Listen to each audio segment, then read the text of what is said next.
Donna's story. My story started in late July. It was July 21st. I think it was the first day of our holiday. A hot July day.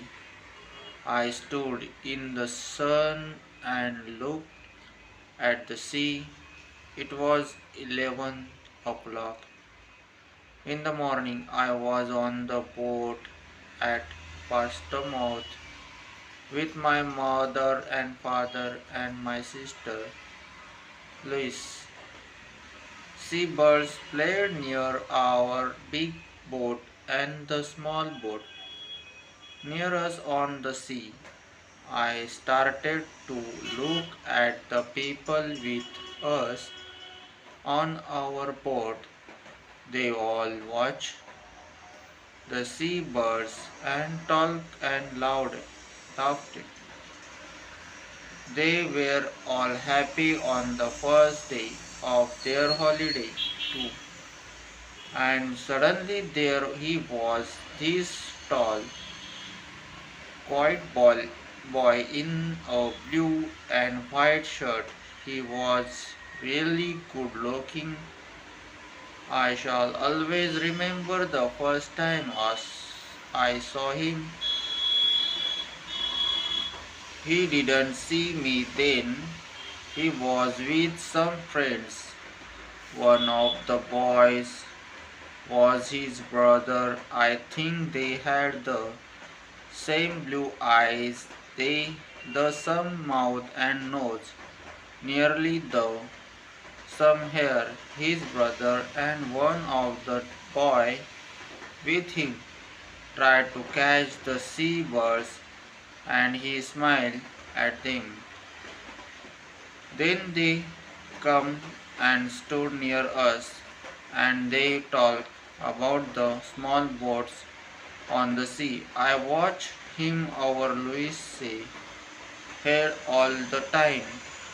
His brother and his friend made a lot of noise, but he was quiet and didn't talk a lot.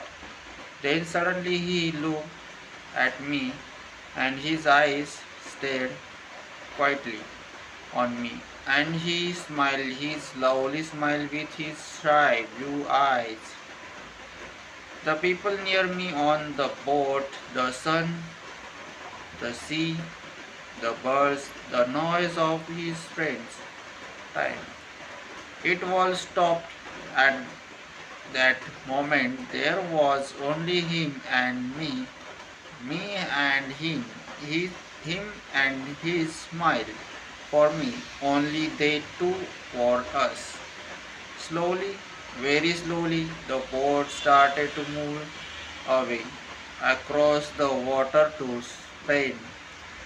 It took a day and a night on the boat from Portsmouth to Santander in Spain. A day and night together on the same boat with him. We'll be on his boat for a day and a night. Perhaps I can talk to him before we arrive there. Perhaps we have see him again his evening. It was a big new boat with cafes, shops and cinemas and a disco. In the evening Louis and I went to the disco together.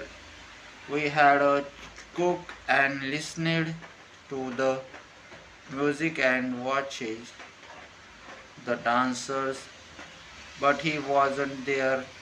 Then suddenly a tall boy in a black and white shirt come in. It was him. He was with a friend.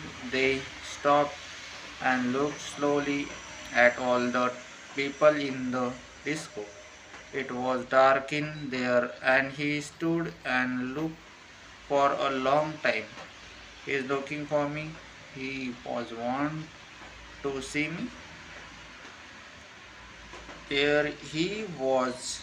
He saw me and he smile, a big, friendly smile, wanted to stand up and sing and dance with him. We'd come across the room and stop near our able, and he asked me to dance. Do you want to dance? Suddenly, he wasn't shy with me. We danced together for a long time after that.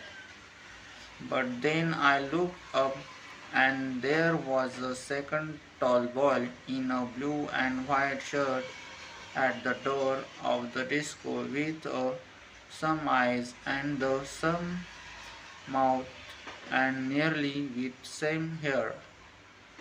But the boy near the door had that nice, quite shy face, not a big, open, friendly smile. Suddenly I knew this was his brother with me on the dance floor, not him. I was with the wrong brother.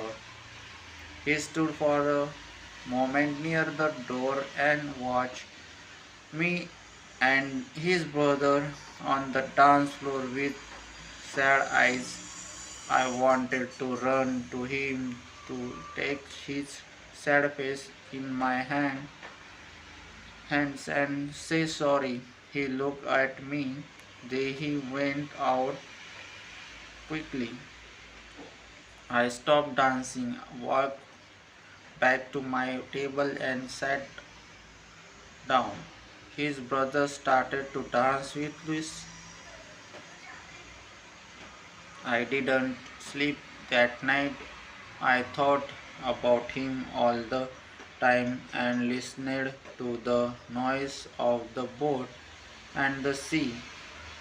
In the morning, I went to the cafe at 9 o'clock and waited there with my sister for a long time. I wanted to say sorry to him. I had 4 cups of coffee and don't really like coffee, but he didn't come. Where was he? Where was he? At 11 o'clock, we arrived in Santander. I wanted to stop the boat. I want to stop the holiday. I wanted to go back to England. I only wanted to see him again, talk to him, to ask his name, but he wasn't there. Where are you? I want to see you again.